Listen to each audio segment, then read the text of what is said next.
Let's go. 2 cup, please. I've been a chef for over 50 years. Service. And I've come to realise that the food we eat tells a story about who we are. So I'm on a mission to find out what we all like to eat today. Oh, that is good. From our traditional dishes... Long live the Yorkshire pudding. ...to those we've made our own. I mean, that is multifaceted Britain on one page.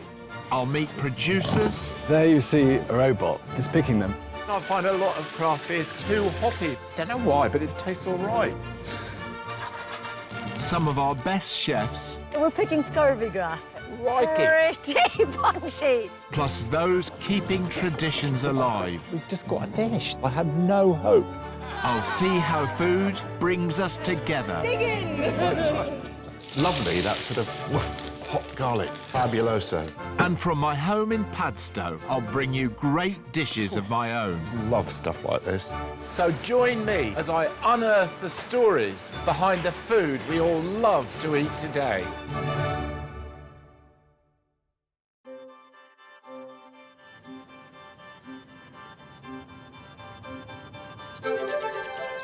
Today, I'm in the Midlands. A huge area across the middle of Britain with a rich and varied history. From the magnificence of Warwick Castle to Arne Bridge, the birthplace of the Industrial Revolution, this is a region that has always been on the front foot. The opportunities for work here have helped it become one of our most culturally diverse areas.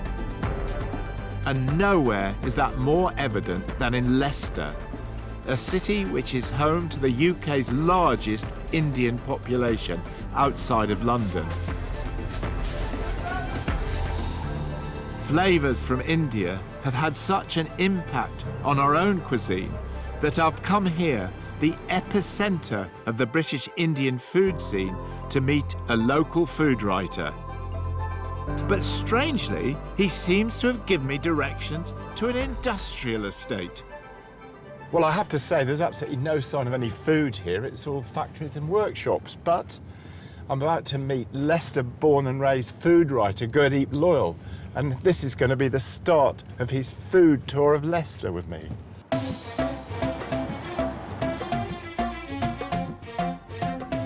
Gurdeep, very nice to meet you. So good to meet you. So this is our first stop on the Leicester culinary tour, and this place is just quintessentially Leicester. I mean, it's a drive-through that sells Indian chaat snacks. This must be one of those hidden gems every town has, and I'm curious to know how it came into being. I guess this was just for all the local workers, wasn't it, originally, this? It is. I mean, Leicester's a town that's, you know, built on textiles and hosieries and Yeah. biscuits and crisps. I mean, that's what we're famous for. And immigrants came to service all those factories, and this is the kind of place that serves those immigrants, still to this day. It's this sort of drive-through cafe where you'd pick up your bacon butties and your chips. This is exactly that model. It's exactly what kind of a British food institution is, but done with a Gujarati twist. I can't wait to taste the food, but you must always respect the system in a place like this. Press the bell to order. Hello, sir. Hello. Special mixed pani puri, and we'll get the vada pav. That will be very hot. Okay, we'll be right. I mean, I do like it hot, but... This is Leicester Indian hot, which is even hotter. Oh, my gosh. Oh, well. That's your mixed puri ready, sir. Thank you. Thank you. Yeah, let's sit down. Enjoy. Rest will be around 5 minutes. I mean, that is fast food. Oh, very fast. It's like 10 seconds Yeah, or it's something. 10 seconds. But it looks so fresh. Pani puri are little pastry shells with a variety of fillings, including a tangy tamarind-flavoured drink. Cheers. Cheers. And down in one. Okay. Wow. An explosion. Explosion. Right, which next? I think that one, maybe. Okay, go for it. It's a real kind of exploration of different flavours and tastes around kind of Gujarati snacking. It's kind of a flavour bomb, isn't it? I think our next dish might be ready. Okay, let's go for it. That's your vada pav. That's spicy. That's the spicy one. Yeah, For you. good. Let's sit down. Right. So this is the vada pav. This has got the fried potato fritter, Yeah. and then it's got the very super hot chili sauce. What have I done? How is it? It is really hot. But I just love, oh my gosh, that's hot. I am a silly Billy. I don't ever do that normally. Where's the lassie when you want it? Well, exactly, yeah. It is lovely. Hot but tasty. Yeah. I might be a little more cautious at our next stop, Chai Pani, a canteen-style eatery that recently won Best Vegetarian Restaurant at the English Curry Awards. They're famous for their dosa, a crispy pancake, often with a spicy potato filling. Right, this is our masala dosa. That delicious potato right in the middle. Grab a good crispy bit from the end. Right. In with the potatoes. Potatoes, bit of coconut chutney, bit of coconut tomato chutney. Oh, that is so special. They're Southern Indian, aren't they? Are they all over India now, or what? I guess they originate in South India Yeah. because there used to be this distinction between rice-based South India and then wheat-based North India. But that whole distinction is completely disintegrated. Has now. it? I just think because you've got so much movement of people Yeah. all over the continent, everything is just an amalgamation of all sorts of stuff. You know, because there's so many influences over the centuries have come into India, same as into Britain, really. There is no one Indian food. There are Yeah. thousands of micro-cuisines that Yeah. are in themselves not static. They're constantly changing and evolving. And Yeah. the Indian diaspora is one of the biggest diasporas in the world who take their cuisine with them and then remix it everywhere they are, whether that's Leicester or New York or Bangkok. And I find that really exciting. Our final destination is a family-run diner, Bobby's. I just hope I've got room for these dazzling desserts. Here we go. Hope you're hungry. Yeah. Amazing. These are all typical Gujarati and Indian savouries and sweets. Obviously, it's afternoon tea. So please dig in. Thanks so much. Right. This is afternoon tea, big time Indian style, isn't it? I mean, you know, I thought there was going to be a few cucumber sandwiches and a bit of tea. No. I'd love you to try this. This is mango shrikand. Shrikant. Shrikand. So what this is a sort of strained yogurt and cream, and then that's mixed through with some fresh mango puree and then pistachios. It looks It's lovely. really decadent, really delicious, really creamy. Oh, Isn't that good? is lovely. We're going to have to try some of this. So this is budfi. So budfi means snow. It's made with sort of milk powder, condensed milk, sugar. Yeah. The idea is that it's turned into a crumbly snow. So this is a coconut budfi. But give that a go. That's very nice. It's delicious, isn't it? And Bobby's is kind of famous for their budfi. But what I love about this is that it's taking something that's so quintessentially British, giving it that Indian twist. It's a sort of Indian version of the Ritz, really, isn't it? Lovely tea, loads of stuff, a sense of occasion. It's been such a great day. Thank you ever so much, Gurdeep. I mean, Leicester. Leicester, the place to It's be. just it's the place to be for the best Indian food, honestly. Leicester's vibrant food scene shows the magic that can happen when two food cultures collide.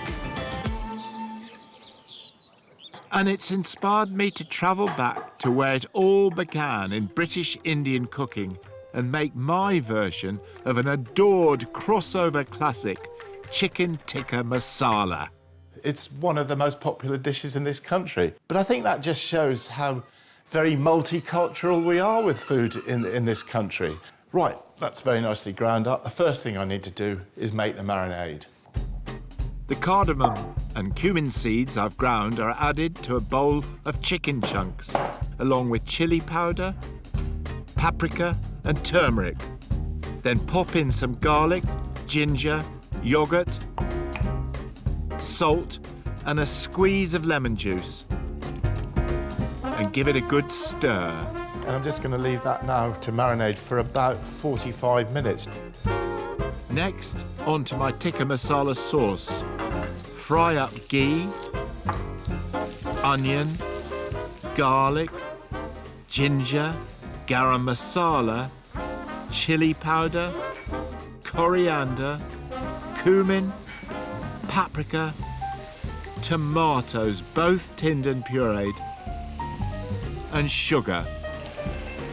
Then add cream, ground almonds and some salt. OK, that's my masala sauce ready now. So I'll just leave that because I'm going to make some chapatis now. Chapatis are the sort of thing that you really need to make at the last minute. I'll I've got exactly 250 grams of this flour. And then I've got some ghee that I've melted already, about 2 tablespoons of ghee. And I'm going to guess the salt, about half a teaspoon. And now for the water, it's about 120 millilitres. So just stirring that in now. OK, that's looking good. Let's get my hands in there now. Just knead that on my chopping board. You can see chapati's been made on any street corner virtually in the whole of India. I particularly remember seeing them being made in Calcutta, or Kolkata as it's now called. Leave your chapati dough to rest and then cook the marinated chicken under a hot grill.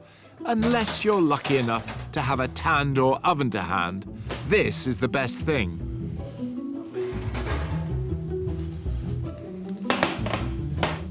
Once cooked with those yummy, crispy, charred edges, stir the chicken into the sauce. And while that simmers, cut the chapati dough into small chunks. Do little balls first and then come back and roll them out. First one in. Put the pan on a sort of medium to high heat. Basically, you can tell when they're done, when they start to bubble up.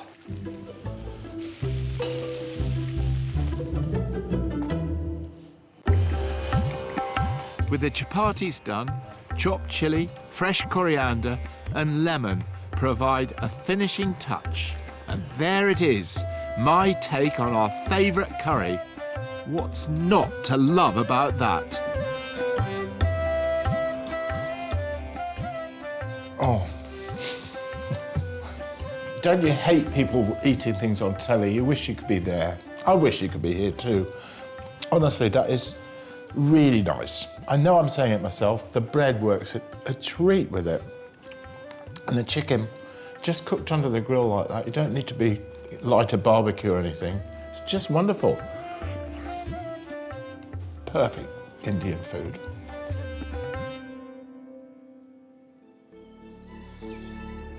Those chapatis are now almost as much a part of the UK's food story as a loaf of sliced white. So much so that they're fueling a revival in one of the most ancient industries in the Midlands. And that's why I'm making my way to an old water mill experiencing a new lease of life.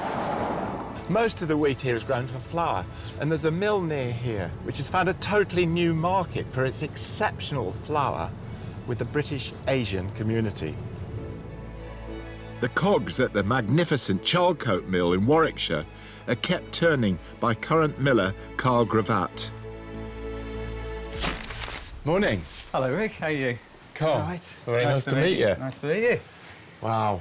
What do you think? Oh, fantastic feeling of age and sort of time memorial. So yeah, love it. It's a wonderful love it. thing. Would you Yeah. like to see how it works? Well, I absolutely. Yeah, let's go and have a look upstairs. I love mechanical bits and bobs, especially old stuff. Once there were 20,000 water mills in the UK. Now Charlcote is one of just 10 operating commercially. It's thought that the mill was built in 1752. It was last used in the 1950s. Look at the wheat. It's ready to grind, I guess. Yes, all ready to go. I've just got to try some. That's all local wheat, yeah. Oh, love it. Love crunching wheat. Millers used to have a little notch in their teeth from Did they? sampling the wheat. Oh, yeah. wow. Yeah. I mean, what really interests me is the fact that he's selling to the British Asian community. I mean, that is amazing. Chapati flour is the core of the business, Yeah. absolutely. The previous miller restored the mill in the late 70s, early 80s, and he grew the business from scratch. So he basically got speaking to an Indian lady when he was trying to start the business. She said, it sounds like the flour I used to get back in India, can I try it for chapatis? But it needs to be quite fine. So he said, well, leave that with me. He came back here, milled some flour, a bit finer than normal, took it back to her, she loved it. And then it grew through the families. So I'm supplying in the region of 600 families around Coventry and then more locally to the mill. I suppose if it wasn't for them, would the mill have kept going? It's certainly been the stability and saviour of the mill, really, because it found that niche market so long ago now, and it's grown with the community. You find a lot of generations will use the same flour because that's what their mum used, that's what their grandparents used, so that's what they like. Today, the mill produces 2.5 tonnes of flour each week. I can't wait to see the wheels in motion. Well, let's have a Wonderful, let's get it working. started. Great. With the opening of a sluice gate, water from the River Avon turns the two mighty 18-foot cast-iron water wheels that power the whole mill.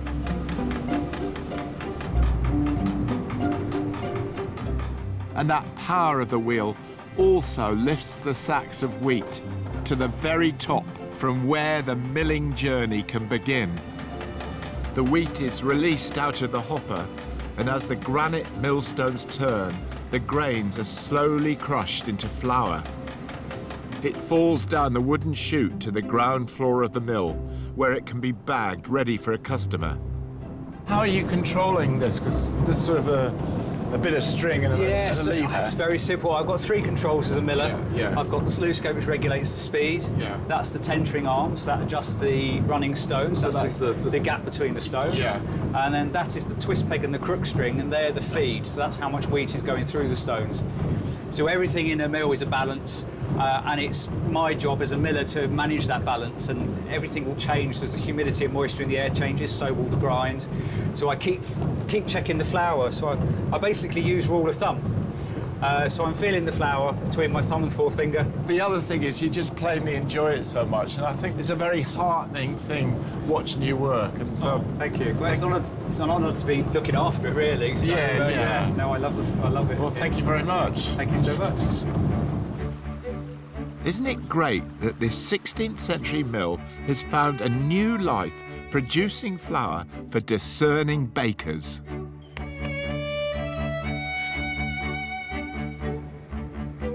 Not far from Charcote Mill is Birmingham. Known for its many miles of canals built during the Industrial Revolution, after years of neglect, they too have found a new life as a popular destination for drinking and dining. And one place I must visit is Chai and Crumbs, a cafe run by Sue Perveen, specialising in the spicy, milky tea known as chai. It's a drink with an international history. To challenge the Chinese dominance of the tea trade in the 1830s, the British East India Company developed tea gardens in India, but they had no local market for the product in a country where it was seen as a medicine, not a beverage. So in order to promote tea to the Indian community, they introduced chai wallahs in places like railway stations.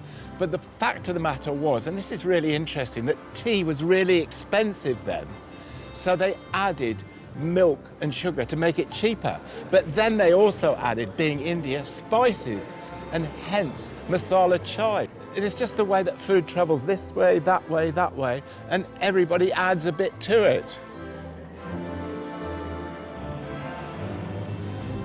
Hello there, son. Fabulous. Your 100-degree chai. 100-degree chai. We've got you some sugar there for tasting, Well, I'll have a bit of sugar. of course. So why 100-degree then? Well, this is my mum's recipe, Yeah. and my mum used to make it every Sunday morning.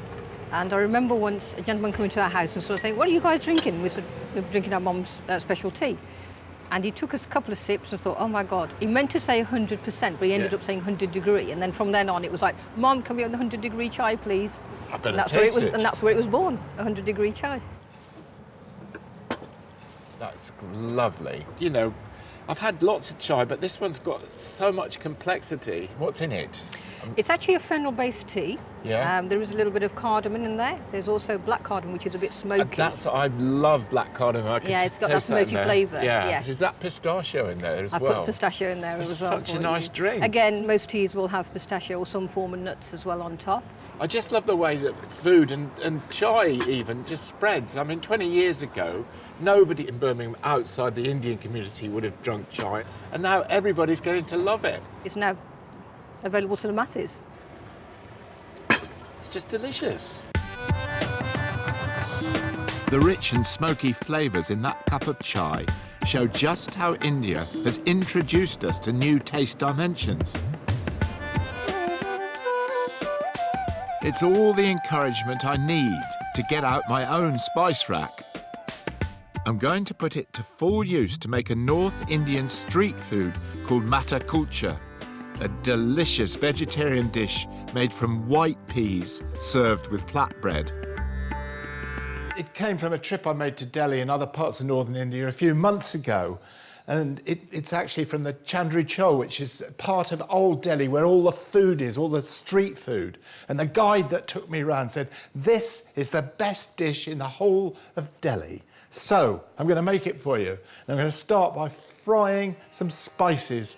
I've got very hot oil, and I'm now going to add, first of all, my cumin seeds. The whole point of frying these spices is just to bring out the flavour in a fried sort of way, which is distinctive. Chilli powder, and then next, ground coriander, lots of it.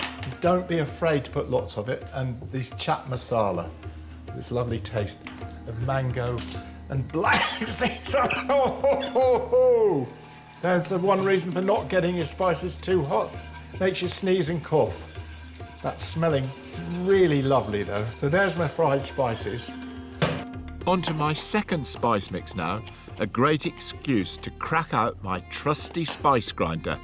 Pop in mint, tamarind, fennel seeds, dried mango powder, cumin seeds, asafoetida, which is quite pungent and derives from fennel, black peppercorns, chili flakes, and water. And give it all a good blitzing.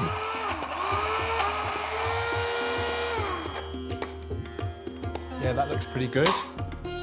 White peas are the base of the dish. I've soaked mine overnight, ready to steam in a pressure cooker. So I'm just going to put enough water just to barely cover the peas here. There we go. And now I'm going to put them on for about 8 minutes. That's all. That's how long it takes. Once the peas are softened, add both the spice mixes and give it a good stir. I'm very happy with that. Finally, add the all-important zing of fresh toppings, such as tomatoes, root ginger, coriander and lemon juice. And serve with kulcha, a popular soft leavened flatbread. Matar kulcha. It's absolutely wonderful. It's just a great dish. And of course the kulcha with some butter on it. It's just a perfect meal. I just think we're so lucky in this country to have food like this. Not only in Birmingham, Leicester and the Indian culture there, but all over. This is a really popular dish and you can understand why. It's just superb. As the birthplace of the Balti, Birmingham has long been famous for curry. But the coming together of British and Indian ideas has rarely scaled more illustrious heights than in the city's only Michelin-starred Indian restaurant. Ofim is the restaurant of tomorrow, where chef Aktar Islam is pushing the boundaries of Indian cuisine. Aktar, welcome. And I can't wait to try it for myself. I've always wanted one of these. What's it called? It's called a Conroe grill. What are you cooking on it? Today we'll be cooking monkfish over it. What's the dish actually called? It's monkfish jalapy. Why this dish then? Well, I love that part of the world, you know, the flavours from Kerala, and Yeah. then Cornish monk, you know, fish off our coast is beautiful, so it's a celebration, two of my favourite things. I've always thought that's absolutely really what Indian food is its best. It's using all the Indian flavours, but using local British ingredients. It's perfect. Aktar starts by marinating monkfish loin with a mix of double cream, Attica vinegar and some signature spices. For the base layer of his dish, he fries garlic and shallots in a host of other spices. Next in are green beans, prawns and courgettes. It's given a thorough stir and left to simmer under a cartouche. A garnish of fresh coriander and lemon juice and it's done. Now for the sauce. Aktar heats mustard seeds, dry chilies, curry leaves, garlic, ginger and onions. Then he adds turmeric, degi mirch powder, coriander, tomatoes, tamarind pulp, unripened mango, and to bring it all together, the star of all South Indian cooking, coconut milk. It's a bit like cream in sort of French cooking. It sort of richens everything up, makes it exciting, it makes it a bit sexy. It's a beautiful medium to bring all those flavours together. It just conveys flavours really well. Once left to simmer and thicken, the sauce can be strained through a chinois and Aktar can focus on the fish.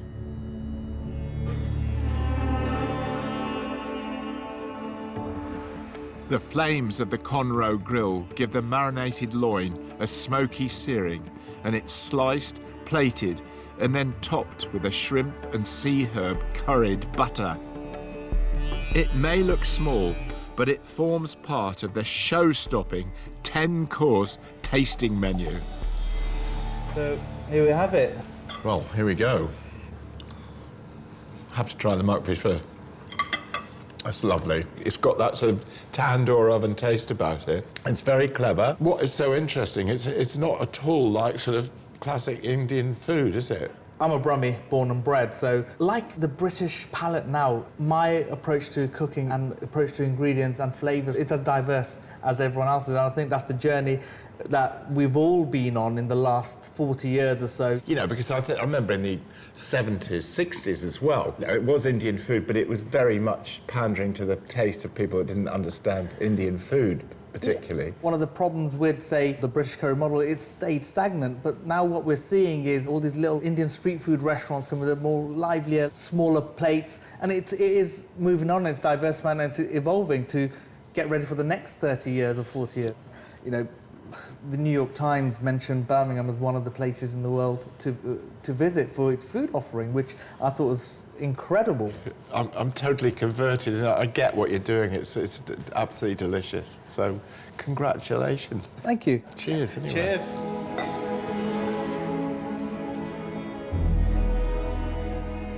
From its famous canal network to its notorious road junctions, the Midlands seems to me a place defined by movement. And the food here is testament to all that is great about sharing ideas back and forth. I, for one, can't wait to see what comes next. Next time, I'm in the West Country. I want to farm in partnership with nature. I want to learn from nature. I want to be part of nature. Gosh, that's amazing. This 2-year-old cheese got some of those quite funky volatiles. Yeah, funky volatiles. Sounds like a band. It's just got so much flavour in it. It's a real deal cheese pie.